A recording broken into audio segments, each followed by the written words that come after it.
Hello everyone and welcome to Dragonmount. Today we're going to be talking about episode 6, Eyes Without Pity of the Wheel of Time show on Amazon Prime. But first, as always, huge shout out to our sponsors, Tor Books. Without them, we wouldn't be able to keep the lights on. And a big shout out to all of our Patreon supporters. Thank you for continuing to support us so that we can bring you this great content and continue to grow and improve in our tech and all the things that we do for you. If you want to go check out some full unedited interviews that we've done with actors and crew, including Rafe Judkins, the showrunner for The Wheel of Time, you could subscribe to our Patreon and you could see a bunch of those interviews that we've done in their full unedited versions as opposed to the ones that we have posted on our YouTube and things. All right, so here we're going to be doing our deep dive. It's going to be full book spoilers. We're going to have full show season 1, season 2 spoilers. So for those who don't want to get spoiled for anything, go ahead and check out our too long didn't read versions of the episode reviews that we've been doing for season 2. And with those, you'll get no book spoilers whatsoever.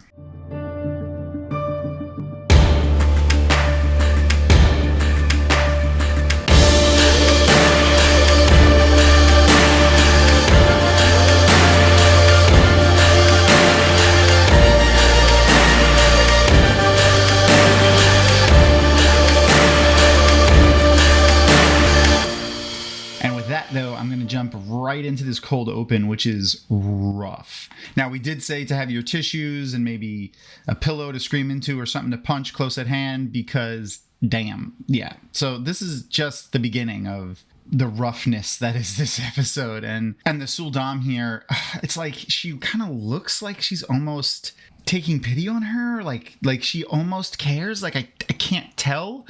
Like, we know in the book they think of the Damane as like pets, kind of, which is gross, or animals, which is also gross. But she seems like she's talking to like a favored pet, and like, that she she doesn't want to hurt her, but she has to because that's how training works. And it's just, on so many levels, it's so creepy. It's just creepy and gross and slimy, and like you almost feel for the Suldam a little bit because it's like, she's been brainwashed too. And, for us book readers, we know that she can also channel. So like, we don't know for sure if they know that or not. I'm on the team that they don't know that, but yeah, it's just bad. Obviously, slavery bad. Okay. Let's have no questions on that. That's the end of that story. Letting her keep her name here is just a prelude to when they take it away, because I'm sure that's going to happen soon. But man, yeah, this is just all rough. I mean, no thanks. No thank you. None of that. Thank you very much. But yeah, no, I mean, very well acted. Madeleine is freaking amazing. And now we know during the 2022 Comic-Con why all of the actors were like, oh my God, Madeleine, this whole season is crazy. Like, her performance was amazing. And like, we know why they said that now. Like, I have anticipated that, and everything that we've talked about, but like, we can see it now. And I can only imagine, like, her fury when that thing finally comes off and she can do something. Like, it's going to take Nynaeve probably shielding her to stop her from just killing all the Shanshan. And I don't blame her. Not even a little.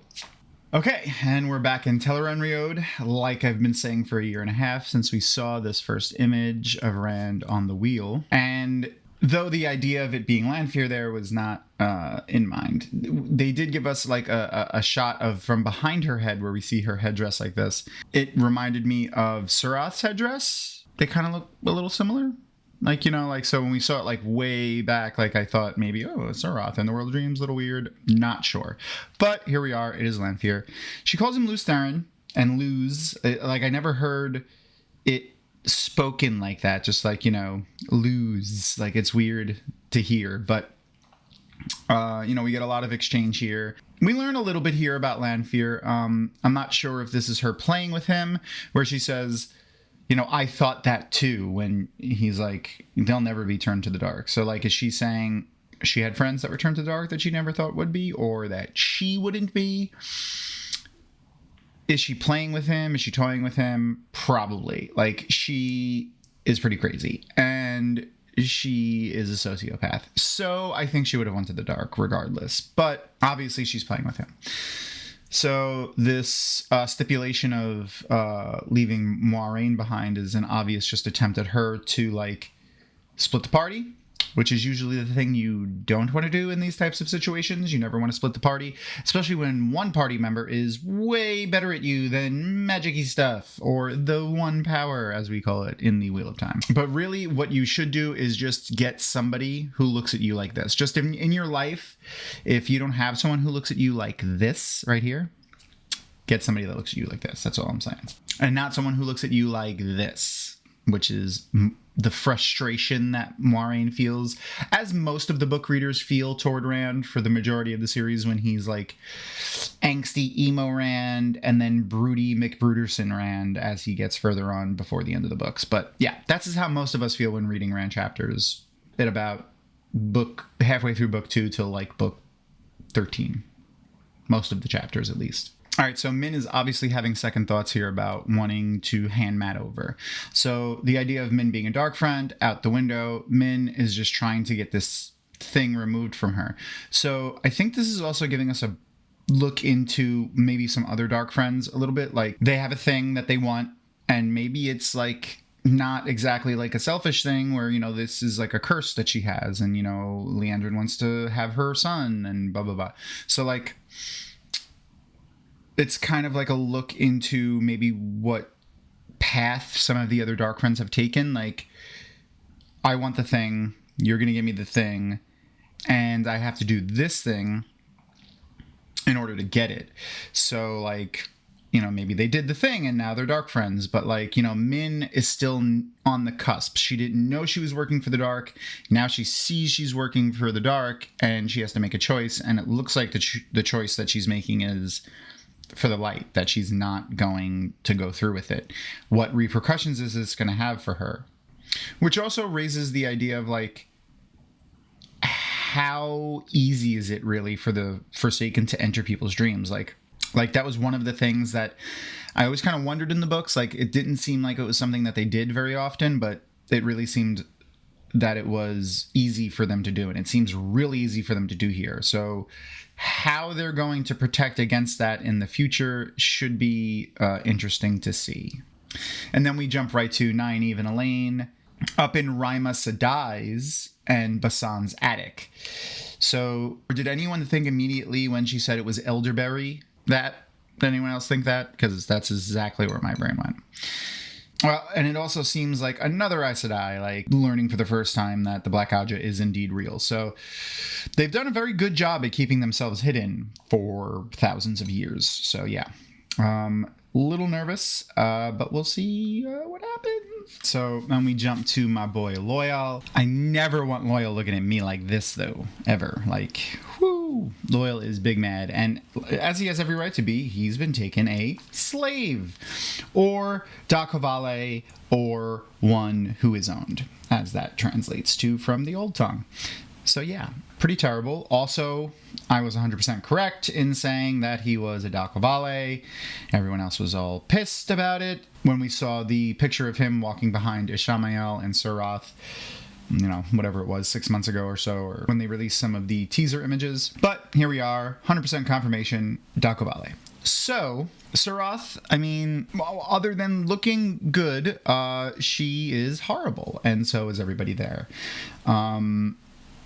The tree singing obviously backfired on her. It was like pulling at the emotions of everyone in the room. You could see in their faces how, like, they're starting to feel maybe for the Ogier, or, you know, just to have some emotion other than mirth and uncaring for him. So Surath had to put an end to that by clapping and distracting everybody. Then we have this little conversation between Ingtar and Loyal about trying to escape and finding the horn.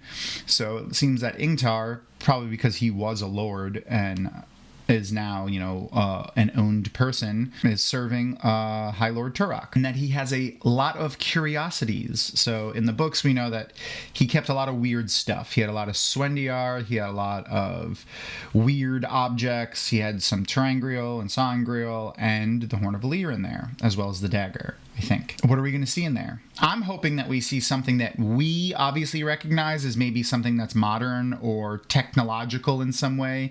Wires, a circuit board, something, obviously it'll be old and decrepit, maybe even fossilized in some way, but like I just want to see something that, like, they don't know what it is and it's just sitting on a shelf, but we recognize it as something modern in some way.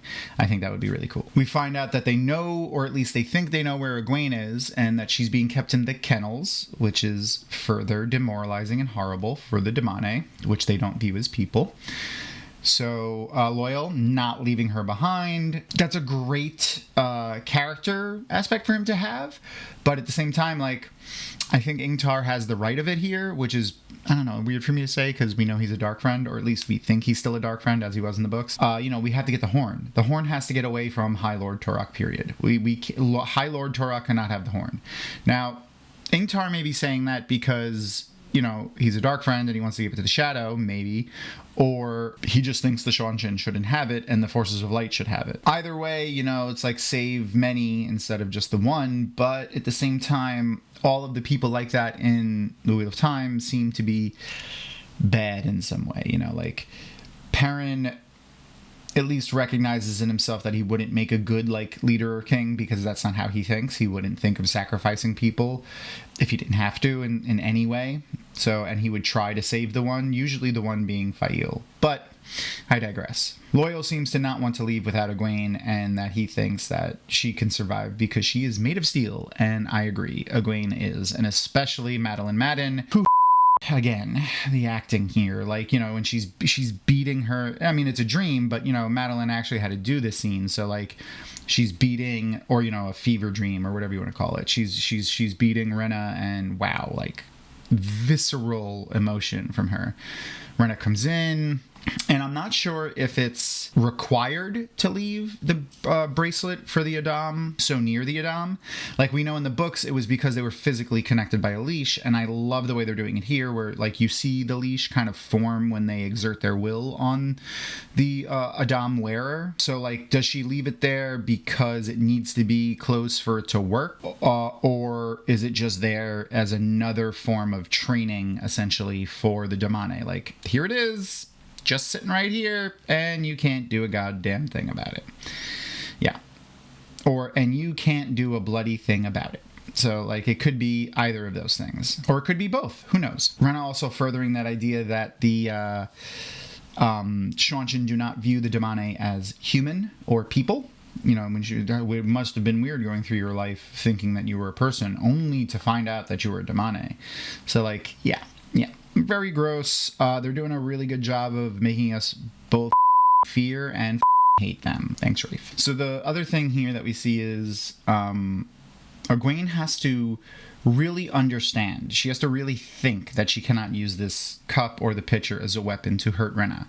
So, like, not that she has to think it, but she has to really know it inside, and that is insane for, like, the idea of breaking a person like that. Not only is Rena breaking her, Egwene has to break her own spirit in order to be able to function, because anything that she could see to be able to use as a weapon, which is a lot of objects, I'm sure she's going to just handle straight up weapons as well.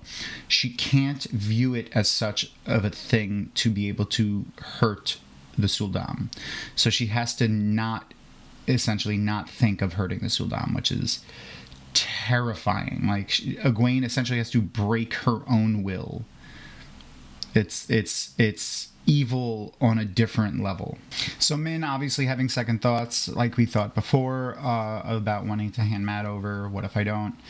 And then we get a little smirk from Ishii before he leaves. The other interesting thing here, though, is what Min says, like, you saw the vision, or you know of the vision that I had about. So, like, how do you know that? That's a great question. How does he know that? That is weird. I mean, we could just say maybe she had a dream about it, but still weird. I'm interested in knowing the answer to that question as well. Okay, so a temple to the Forsaken is a little weird. We don't see temples at all. I don't even think they say the word temple in the entirety of the book series. So, like, the idea of a temple, like people worshipping the Forsaken, is odd, but interesting. It would make sense that dark friends would, like, kind of have, like, these kind of subsects of, essentially, of dark friendmanship, of, like, you know, maybe some worshipping Ishamael, some worshipping Lanfear and Grendel, like, you know, maybe trying to embody them, or, you know, live up to something that they would want, that they think the specific Forsaken would want. So that's an interesting concept that I never really thought of within the Wheel of Time. We could see what looks like probably 8 statues, or at least 7 statues, and then 1 empty spot with like a little bit of rubble on the ground where maybe a statue stood. So yeah, they obviously trick Lan here. We hear them we hear what sounds like maybe them having sex in the tent, and then oh nope, there's Maxim, which I clearly heard his voice in there, and then seconds later Ivan, and then a couple of seconds later, Alana. So obviously they weren't naked having sex and then just standing there fully clothed, ready to go. Ready to, like, fight, essentially. So, like, an accusation of Lan as a dark friend was a surprise. Like, I don't think anyone's ever even thought that at any point in the entire series. But I could see why these people might, you know, keeping a lot of secrets. Maureen does a lot of weird things that the Aes Sedai may consider wrong. Unless you think Alana is a dark friend, she straight up tells Lan that they're gonna kill him if he doesn't tell him the truth. So, like, I think Lan doesn't think Alana's a dark friend, and that is why he was like, well, can't die because I need to live to do the thing I want to do, which is what I think him only telling Alana that they found the Dragon Reborn is a way that he is still keeping Maureen's secrets, in the sense of, I don't think he will have told Alana that Maureen and Siuan are actually in a relationship, and this banishment is probably just a ruse. I think Lan knows that, and I think he kept that, and him just saying we discovered the Dragon Reborn was a way to tell part of the truth, but not the whole truth. He's learning, but also a way to satisfy Alana and not get killed. So, like, he told a big thing, a very big thing, but I think he thinks he can trust Alana with that, and he knows that Maureen needs more help. So he's essentially recruited Maxim, Ivan, and Alana to Maureen's cause now. So this is obviously another Ishamael dream. I mean, when we jump in here, there's Ishamael, but, or my dear Ishi. I love that Rafe, or the writers, Rami Park, I believe is the writer for this episode, who is fantastic. Go check out our video where Kathy and I got to interview her and Daniel, who were both directors and writers for the origin shorts that they did in season 1, which I hope are coming back in season 2. So is this dream and the subsequent conversation entirely staged for Rand's benefit? Like, is this an Ishamael thing and a Lanfear thing where they both staged this entire conversation? Oh, not you, Ishamael. Out of here, and then she makes him leave? Or is this Ishamael messing with Rand now that his dreams are no longer being shielded, and then this is the beginning of Lanfear kind of like defying Ishamael / the Dark One by trying to kind of help Rand, but not really?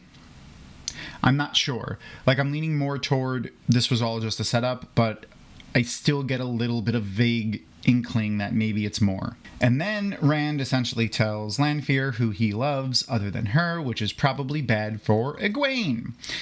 Are they in Egwene's dream? I'm thinking yes, and I'm thinking that Egwene can't see them, but maybe just hear them.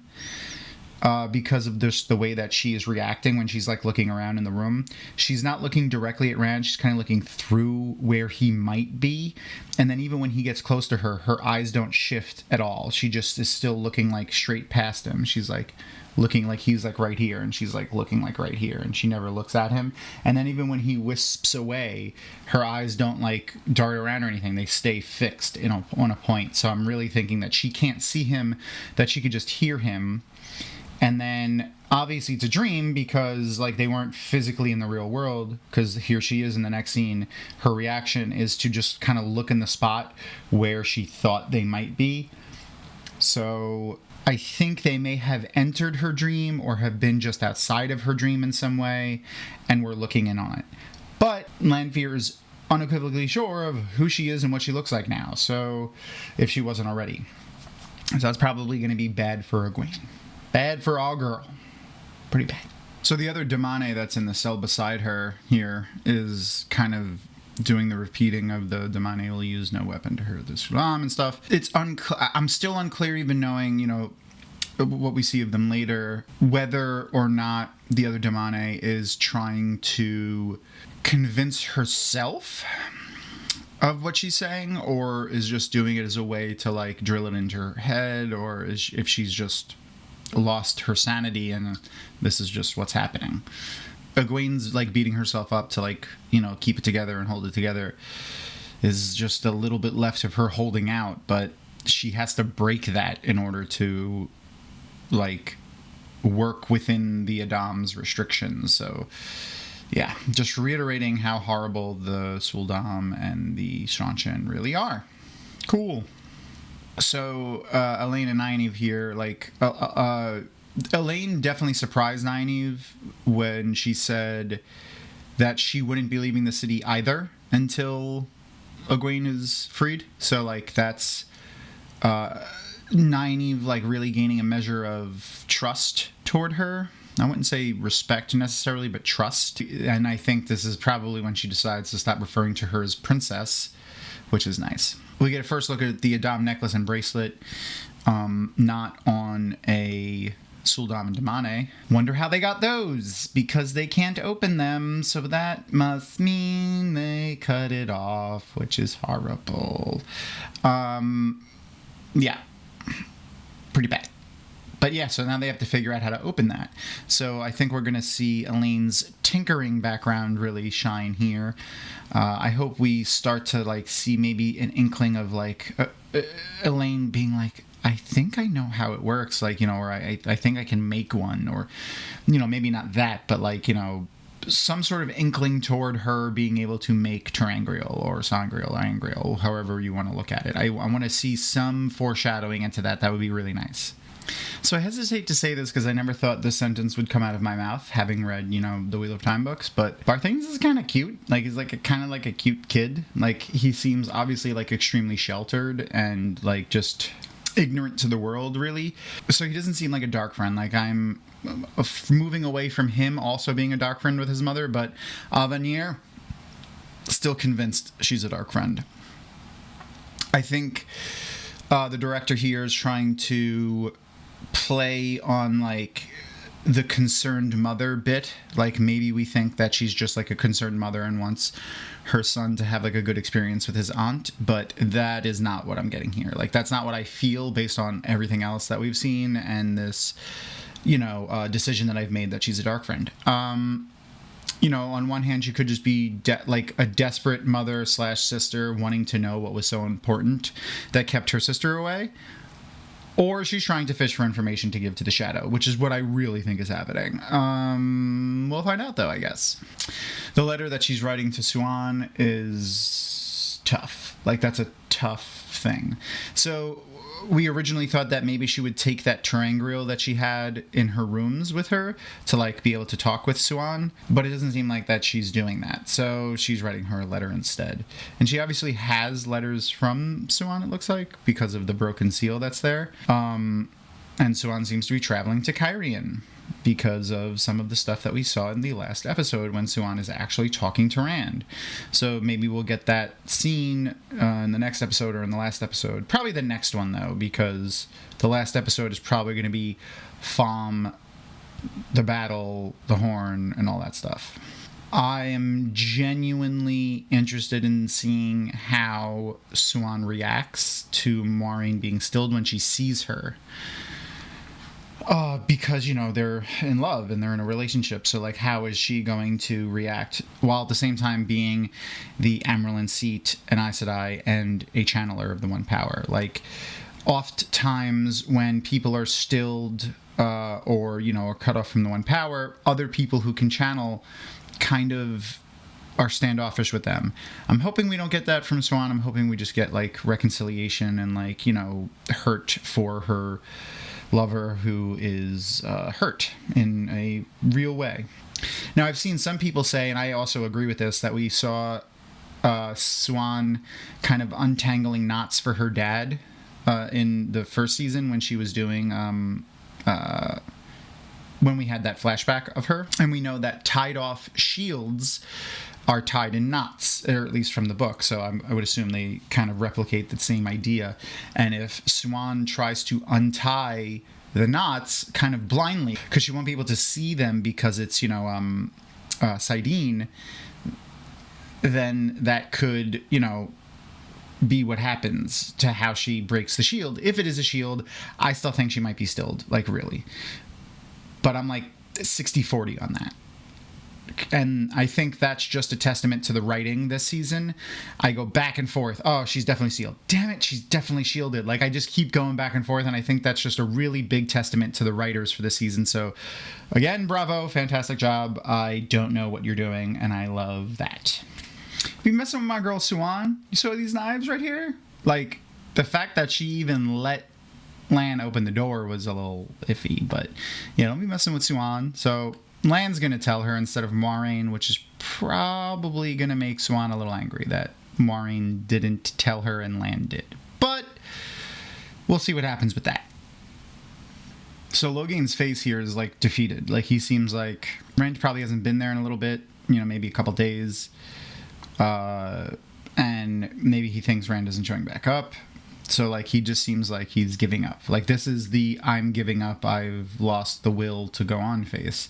And then as soon as he sees Rand again and they start talking, and then he sees Rand channel, his face changes. Some interesting things. So he can tell when Rand is embracing the Source. He can tell, like, the manner in which he's doing it, because he said you're surrendering to it. You need to take it. Like, he is teaching him how to control it even from embracing it, which is cool, but also interesting seeing that he is gentled. But we know that people who are gentled can still sense it, so maybe they're playing with that a little bit. He also can tell how much power Rand has. So given that Rand is channeling to the point of where he almost burns himself out, it's probably exponentially more power than Logain can hold. Therefore, Logain is like, wow, I'm definitely not the dragon. Like, you must be the dragon. Or he just sees Rand as a way to get his name in the history books again, or maybe as a way to somehow be able to channel again. I mean, a desperate man will think desperate things, whether he knows it impossible or not. So that remains to be seen. Rand meeting back up with Matt is fantastic. Their faces, just like, this is a great face. Donal looks amazing as Matt. The on-screen chemistry is there immediately. I can't wait to see the three of them on the screen at the same time. I'm really looking forward to that. I hope we get at least like one moment of it being like happy for them instead of just like immediately into the shit, but I doubt we're gonna get that, seeing as what's going on in Thom. So when they come together, like, it's gonna be pretty horrible. So unless maybe before they find all of it out, or maybe like after they blow the horn or something and everything is like calm for a second, they can kind of talk. I don't know, but I would really like to see the three of them on screen happy for like even just a couple of seconds. Just, it would be nice. It's also a good thing to remember here, Matt doesn't think Rand is dead. So like, Matt was never told Rand is dead. He doesn't know that is the thoughts of everyone else either. So he just thinks, I haven't seen Rand since they went in the ways. So there's a vital piece of information missing that the rest of them are going to have that may color the rest of their first meetings back up with Rand again, where Matt doesn't have that. So Rima mentions how some of the Damane can sense when another woman is channeling, which means that not all women can sense when another woman is channeling. So that is another diversion from the books. It makes sense because if every single female channeler on the planet can sense when any other female channeler is channeling nearby them, it creates a difficult position to do things in the manner in which they probably need to do them in the show. When in the books they can really stretch and draw out scenes so that the female channelers can pay attention to how and when they channel, if someone can or cannot sense them. Here, you won't know who can sense and when, so they'll be able to play with that a little bit to be able to not have to draw those scenes out. So they'll be able to, like, you know, just have a woman channel and not be, like, afraid any second, at every second, that someone can sense them. And, you know, they'll be able to play with that a little bit. So it's just, I can see why they're doing that, because it does create a bit of a difficulty for condensing things, I think. Like, it would just make things more difficult for them to do in short order that they probably need to do for the show. Elaine here, playing with the Adam necklace, immediately realizing it is a terangrial, because she has an affinity for those things. So yeah, that's fun. We see how many Aes Sedai have been killed and or captured. There's at least one blue, a green, and it looks like maybe a brown or red. Those red stones look really dark, so I'm not sure if it's brown or red, or maybe even another green, to be honest. And then obviously we know they're going to be adding a yellow to that list.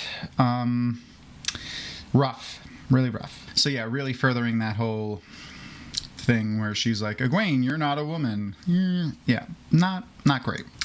Obviously, Rena has been training Egwene for a while now, so I'm sure she's had chance to, like, look out the window at the tree and feel peace or comfort, as Rena puts it here. And then she makes her burn it, which is, you know, horrible. And then Rena has this, like, look of pure just joy on her face. And then she's like, you know, did you feel our affinities? Is Rena really having this look of joy for feeling, like, the connection with the Damane?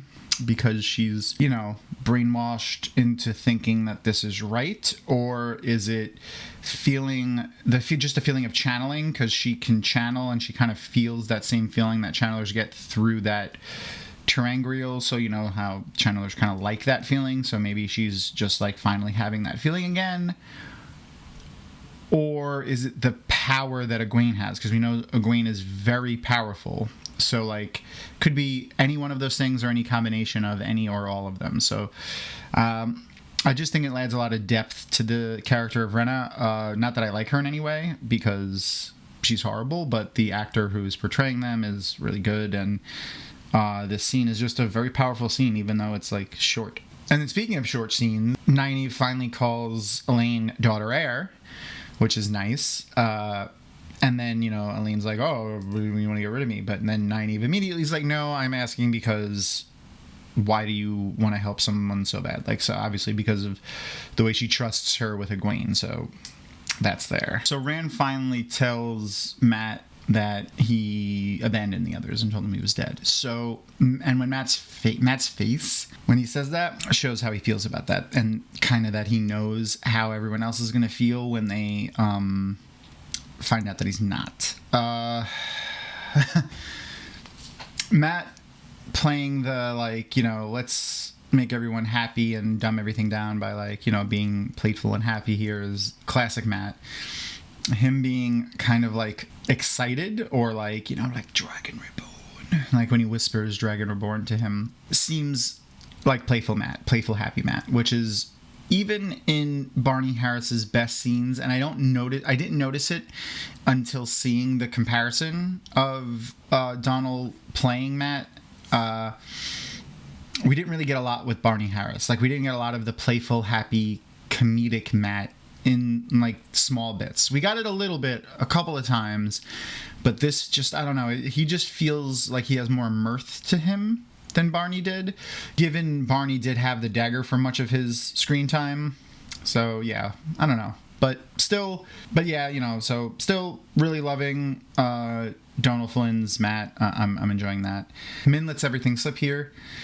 She lets a Rand out before Matt tells her what his name is.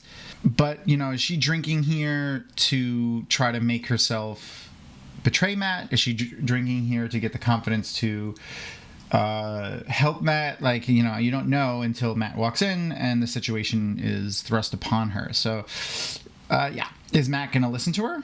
Probably not. He probably thinks maybe she's lying about that. He knows that she's up to no good and she's working for, at the very least, the Aes Sedai, possibly Dark Friends.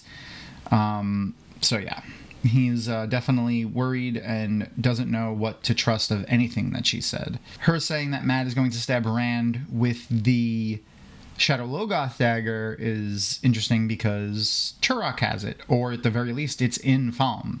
So, yeah. I was questioning why Ishamael wanted Matt to go to Kyrian earlier, like to put him in with Rand, unless it's like Ishamael also knows he's going to kill Rand, or at least thinks he can influence that to happen in some way, maybe through the tie to the dagger. So maybe Matt will somehow be controlled through the dagger in some way, or manipulated through the dagger in some way, which is further making me think that they might be making the dagger and Shadow Logoth and Mashadar something of the Dark One instead of something separate from the Dark One.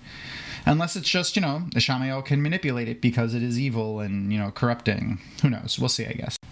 So then we get to the courtyard scene with the Aes Sedai, and then we finally get to see where this beautiful shot of Sophie of Canedo, or Suan Sanche, comes from that we got like months ago, in this beautiful headdress with the carriage behind her. It's obviously in Kyrian now, we know.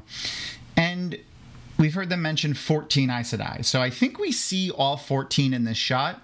I don't think they're including the Amyrlin herself or the Keeper. So if we look in this shot, and we'll number them as we go, we have what looks like could be a green or a blue, who we thought may have been Min in the past episode from the, Aes Sedai powwow with the person who looked like Min, who we all thought was Min in the background.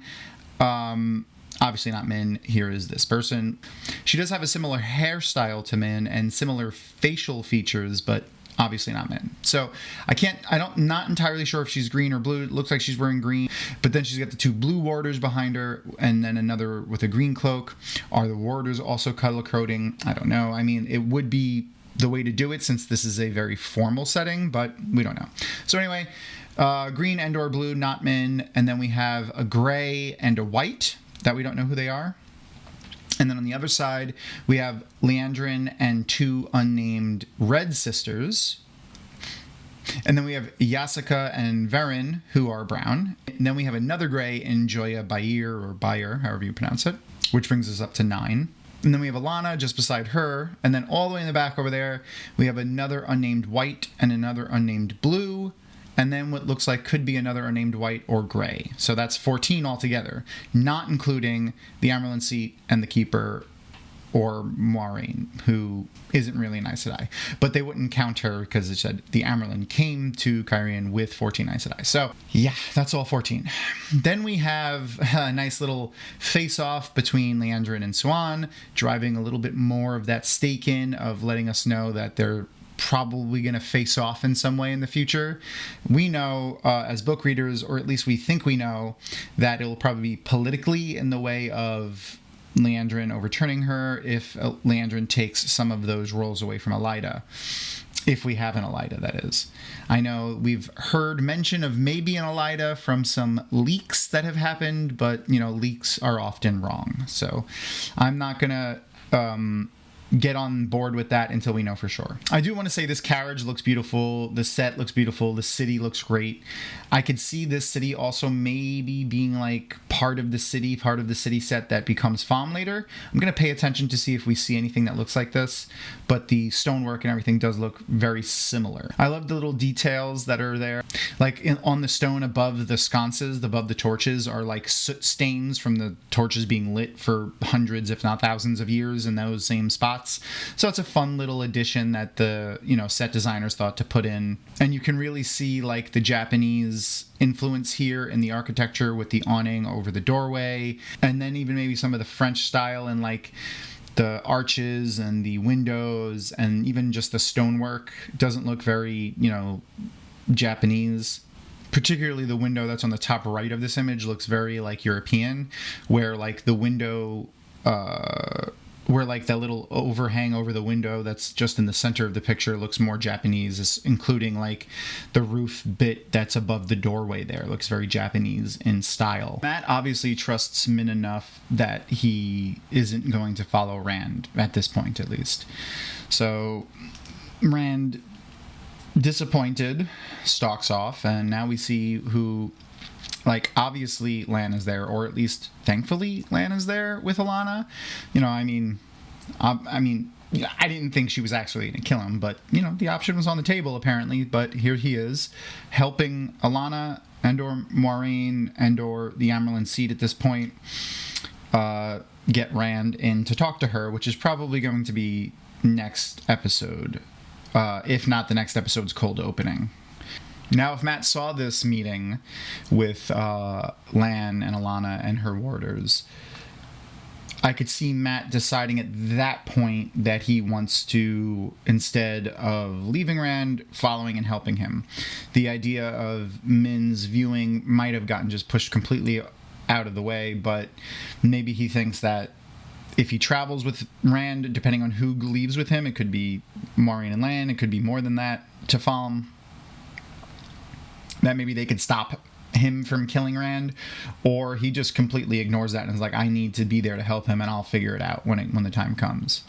So the juxtaposition between Egwene and Nynaeve and Elaine and Rima and Basan here really reminds me of the scenes from the book at the end of book 2, The Dragon Reborn, when the Seanchan and the whole fight with the Seanchan on the ground, not just the heroes, but everybody, is kind of tied to the fight in the sky with Ishamael and Rand, on how, like, when Ishamael is winning, the forces of good on the ground are losing, and when Rand is winning, the forces of good on the ground are winning. So, like, this is similar in that it seems like, Egwene is holding out, she pushes back a little bit, she still resists when she reaches for the cup the first time. Rima and Basan kill a couple of soldiers, kill a couple of Suldam, and then Egwene is broken and Rima is captured. Like, almost, they pretty much coincide, like they happen at the same time. So that could be like the Dark One's influence on the pattern, pushing the bad thing to happen, or it just could be the bad things happening at the same time because the pattern. But Rima was amazing in this scene. The acting was just top notch. If anyone says the acting in this show is bad, I'll just, like, you're obviously lying, or you haven't seen the show. Like, you cannot like the content, you cannot like where the story is going, stuff like that. And, as long as you're, like, not toxic about it, cool, well, we can have a discussion. But if you say, like, the acting is bad, you're just lying to yourself, everyone else, or you haven't watched the show. Because, oh my god, these scenes are just incredibly powerful. Madeleine, just everyone, amazing. Dude, they do an amazing job in these scenes. They're horrible scenes, but extremely well performed. I really hope they win, like, awards. I mean, just on these scenes alone, if not, like, this entire season. And I can't even imagine what the last 2 episodes are going to be. They're going to be so emotionally driven, so action-packed, it's going to be crazy.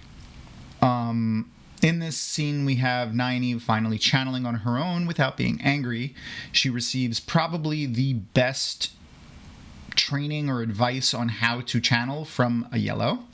In, when a patient comes to you for healing, you don't just decide to heal them, you heal them, and then she can heal. So this pretty much just, in my mind, cements that she's going to choose yellow. I know there's been a lot of talk of show Nynaeve maybe choosing red or a different color, but no. Every time something comes up where Nynaeve is sure about something, it's healing and helping and curing. And here's a yellow finally teaching her how to channel without being angry. And, she uses a healing or, doctor medical analogy, and it works. So, yeah, perfectly well done. I think that's just foreshadowing for that. Now, there's 3 Damane that attack Rima here, or Rima and Basan. Maybe 4. It was hard to see everybody, but one of them is Miri. That's the blonde, the diminutive, slight, petite blonde Damane that keeps pointing out women who can channel. We know Miri from the books as the Damane who is with Tuan, aka Semiraj in disguise, when they try to collar Rand. Now, earlier we had thought that maybe this was Olivia, but now we know it is not. So, yeah, it is Miri, and if it is the same Miri as the Miri in the books, then we know it is the Miri who is just a Damane from the Seanchan. It would be great if she gets freed and not killed when they try to collar Rand, but I digress. And then we end up with Egwene, our girl, she's just not looking good. And then we see who that other woman is in the cell next to her, who is Megan, the blue sitter, and she is looking also pretty broken. This face here that Egwene makes when she finally grabs that cup and realizing that she's been broken, like that's it, like she now believes that she can't do it, is just horrible, but also amazing acting again from Madeleine. And then right at the end, though, we see that other Egwene in there. She's still there. That, like, this face to me isn't like shock. This is determination. This is, I'm gonna find a way out of this, and when I do, watch out. Like, that's what this says to me. It could go the other way, but I really just want to latch onto the other, because it not being determination and anger is depressing, and I don't want to end on a depressing note, because that is the end of the episode. And wow, what an episode it was. So thanks for going on this deep dive with me. If you have other friends that haven't read the books and want to check out, some of our Dragonmount's content that isn't spoilery, they could look at the Too Long Didn't Read versions of our episode. They could look at the Too Long Didn't Read versions of our episode reviews, thoughts and feelings that we have. And until then, I'll see you guys next week. Or on Monday when we do the live rewatch with this week's guests, Reversed BLT. He's an awesome dude. You should go check out his stuff over on YouTube. We'll have links below the video for that.